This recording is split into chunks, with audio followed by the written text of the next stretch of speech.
Well, hello there, and welcome to day 59 of A Film a Day with me, Jordan Woodley, and my guest, Helen Faulkner.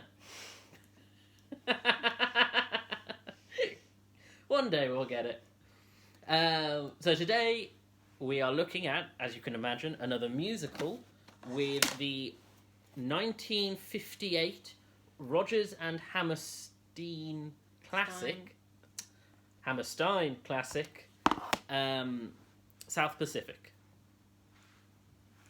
I almost genuinely forgot the name for a second there. I was really desperately scratching for it. I was just like, oh. I don't really know where to lead this off from, I suppose. So why don't you tell me a bit about Rodgers and Hammerstein and why they were sort of... Well, they just produced a lot of very popular stage shows that then went on to be adapted to very popular movies. So, and they were sort of epic musicals, if you like. So think of an epic movie, but with music. Yeah. So they were stage guys first, then. Yeah. Okay. That makes sense actually in terms of their visual style. It does feel quite most stagey. musicals were. So it's not that common to have a musical that wasn't a stage musical first. Even Singing in the Rain? Not Singing in the Rain, no, but that was sort of almost like a jukebox musical where they took songs that were popular and, worked them around the story. A bit like Moulin Rouge. See, I'm looking forward to when we're hitting that kind of era of musical because I love Moulin Rouge. I just think it's great. It did all the kinds of things in musicals that I like, which is that weird, more self-aware genre breakdown of musicals, and also while still being really catchy and pop, and of the era where I love music, which is, of course is the noughties. But Rodgers and South Pacific is not a jukebox musical. Am I right? No, they were written specifically for the piece. To talk a bit more about the film, it's set during the early part of World War II, just as the Americans are getting involved, although it's hard to tell. Was it just before or just as they're about to join the war? I'm not sure. Yeah, it was weird. Well, they'd already engaged the Japanese, so I guess they'd already joined it. But it's sort of still that... they weren't full invasion. They hadn't nuked them yet, no. And we're set in Polynesia, and we're following... yeah, it's a weird thing, I suppose, because who's the main character? Is it the nurse? Is it Nellie? Well, on the cover, you've got Nellie and Emil so I think you're sort of supposed to take them as your mains. And then you've got Joe Cable and his story as well. Well, it's just funny, because when you first enter the film, you're in the plane, with Joe Kelly. Cable. Goodness me. I am not on it today, apparently.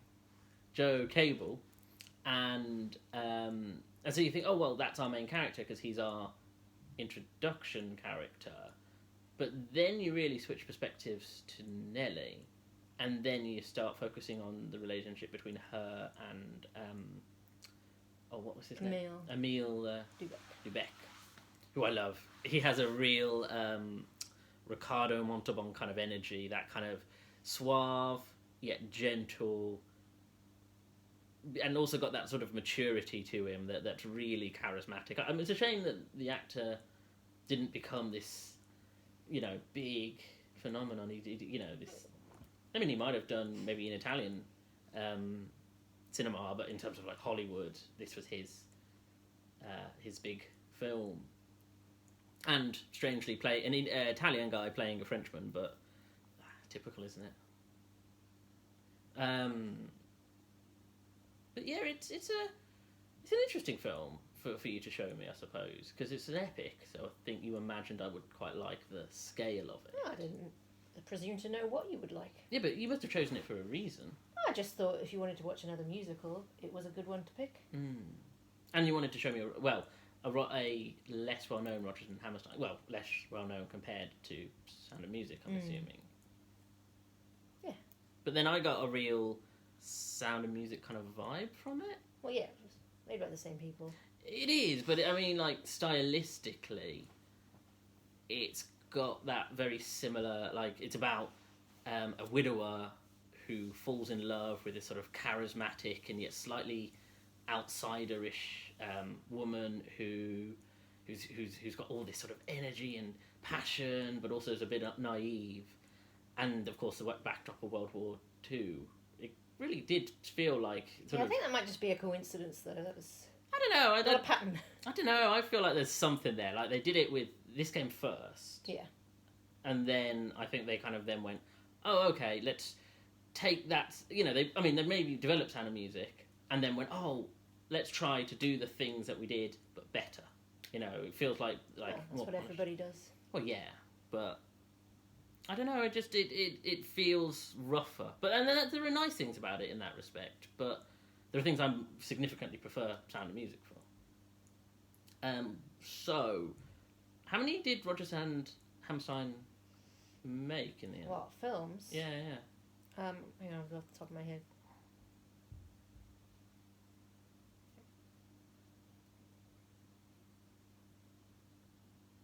I can think of 6, but there might have been more. But 6 well-known ones. Yeah, and that probably covered like another decade, like with Ginger Rodgers and Fred Astaire, whereas it presumably covered like a decade period. Yeah. Late 50s and 60s. I assume this is one of the early ones as well. I don't know. It's funny, really, because I was saying to you when it first came on, I was imagining it to be in black and white because again, late 50s, but it has such a bright palette to it. You know, it's so, I don't know, colourful, and it really does present the Polynesian Islands in such a beautiful way. And I was saying about the colour grading, and you said that the cinematographer hated. Well, what he tried to do was add, what are they called? Sort of coloured tints to it, but they were too extreme for his liking, so the scenes ended up basically yellow in places. So, but I think the idea was it was supposed to make it look sun-soaked and hot and kind of a little bit exotic. Yeah, I think he really carried it off. I don't know why he felt so regretting it. I don't know. And it won him an Oscar. Nominated. Oh, that's awkward. How many did they Oscar noms and wins did they get? They won one Oscar, and then I think it got nominated for 2 more. What were they, the wins and the noms? The win was for Best Film Sound, and the nominations for Best Cinematography and Best Score. Okay. Sound makes sense, I suppose, but is that... I assume that's because of the songs and the style of it. You know, you're the sound designer. Tell me what I can only speculate because. Yeah, of course. Like I say, I don't know. No. I can only speculate. I don't know what's going through the mind of it's Oscar voter. Yeah, it's from weird. The 1950s. Yeah, I think it must be because of the songs and the style of music. Yeah. Because it just doesn't. There's nothing particularly remarkable about the actual sound design outside. You know, the general atmosphere of the story when we're not in the songs. Yeah. But again, it definitely deserved an Oscar because of the scale of it. I do think this is one of the more ambitious musicals. Like, it actually feels large and epic. Would you agree? Or do you think there are others that are different? Yes. Yeah. A lot of Rodgers and Hammerstein were, so that's to be expected. Well, is this around that same scale? Like, are the others even more ambitious, or because I think Sound of Music is a little bit, but this is definitely bigger. I don't know. I'd have to watch them again. Oklahoma's got quite a beautiful vista going on. The King and I is very lush in terms of things like its costume design and set design. Can't think of the others now. But it's funny because when we watched Ginger and Fred, it did feel very stagic, and they really did things interesting about how it was staged, but it definitely felt theatrical, whereas this definitely feels more like it's trying to sort of, like I was saying yesterday, it's definitely with One Night in Miami, it's definitely trying to sort of take the theatre but sort of blow it up in a Yeah. big cinema sort of scope style where it doesn't, trying to push the boundaries beyond what theatre would be able to do. Yeah. Yeah. Which again, I can see them at that period wanting to sort of push the ambition in that respect. So is this well regarded amongst them, or is this sort of Because I know King and I, I'm assuming King and I, people like probably rate that higher because it's just because I don't know. And then I rate this one quite high. Not as high as The Sound of Music, but that's my favourite musical ever, so it could never win. But I like this, and I like Oklahoma, and The King and I is pretty good as well. Probably State Fair and Carousel are probably my least favourite. Well, we talked about Carousel before, because Carousel's the one I'm thinking of, isn't it? Where it's set also in pre-war Germany, World War II Germany. Yeah. No, I'm thinking of Cabaret. Sorry, wrong one. But okay, so this is sort of in the middle of the pack for you. Yeah. So I still have. I mean, I remember seeing King and I when I was younger and liking it. And well, of course, I thought I'd seen Sound of Music for this series, but it turned out I hadn't. But I didn't rewatch it recently though. Fairly recently. I watched it on Christmas Day. No, but we saw it sometime last year. I seem to remember. Possibly. And it is still the classic that it is. So, but I think Rodgers and Hammerstein are really. I think I'll be intrigued to see more of theirs because I do quite like the style and I really do like the ambition. The plotting's a bit weird. It's not the plot's a little bit confused in terms of like it's really focused on the love story, but it then also wants to explore World War II a little bit, and then the stakes keep changing, which is a bit strange. Where there's a whole subplot about the race, the sort of subtextual racism of Nellie and how she reacts to the Polynesian children that I want to say I keep wanting to say his name's Andre. Emile. I don't know why I've got Andre in my head. To Emile's half Polynesian children from from previous marriage, and that's strange. That's quite like. I mean, it's interesting because it kind of gives it a bit more depth, but it's quite odd to kind of go, oh, she's quite racist a little bit. But then has to get over her racism. So no, it's a good arc actually. To be with the man she loves.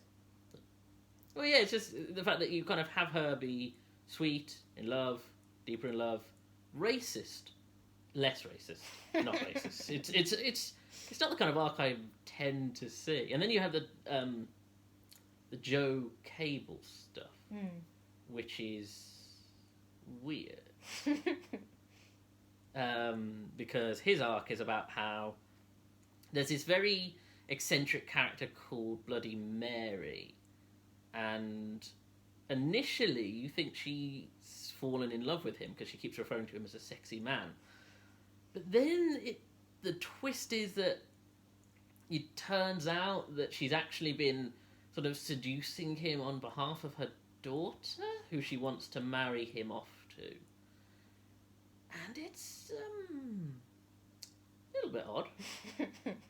It's a bit odd, and I don't quite.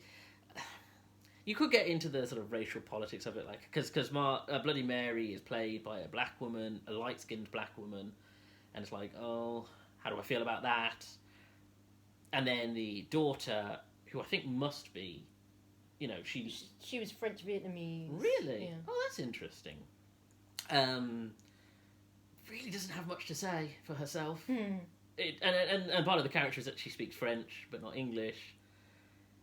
And then it's odd. And then he refuses to marry her because even though they've sort of been courting and having quite an intimate sort of quite intense intimacy for the time. You were telling me about that.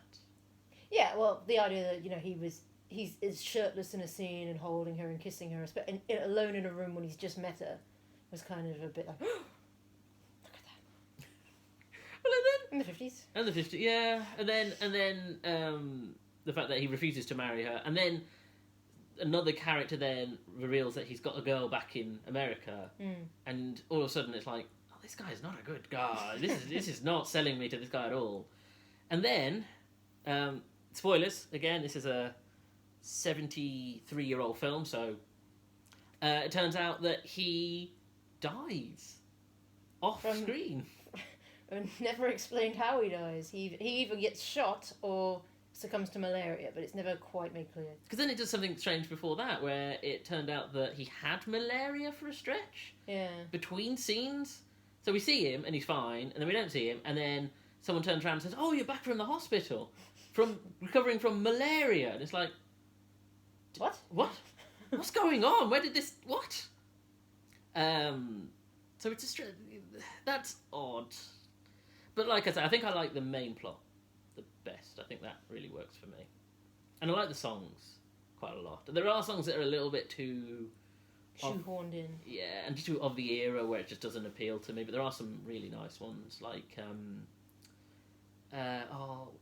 Sing it. I can't remember the name. I can't even sing it, because I've got... it's a song where she sings about being in love with him. I'm in love with a wonderful guy. That's it. That's the one.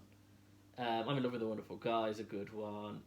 Every time he sings is great. I'm really carried away with this guy. Do you know the name of the actor? Have you got it? I can't remember. Like, that guy is really charismatic. I'm like, yes, that guy is very cool. He does it for you. He does it for me. But yes, I thought it was okay. It's. I like the ambition. I'm still working my way through to liking. I liked it more than I think I liked Top Hat, but I think Top Hat's probably a better film, if you know what I mean. Like, it's broadly a better film, but I think you just never liked my selection. It's not entirely true. It's not entirely true. And again, remember, I'm supposed to be learning the language of musicals. You're supposed to be teaching me. Teaching you anything. That's supposed to be the point, so I learn and become more adept at understanding. Well, we'll see how it goes, because I've already got some musicals in my head lined up for the next coming weeks. But yeah, I am not regretful for seeing this. This was an interesting watch, so thank you for your selection. Thank you for teaching me. Not teaching. Right. I'll see you again tomorrow. Take care.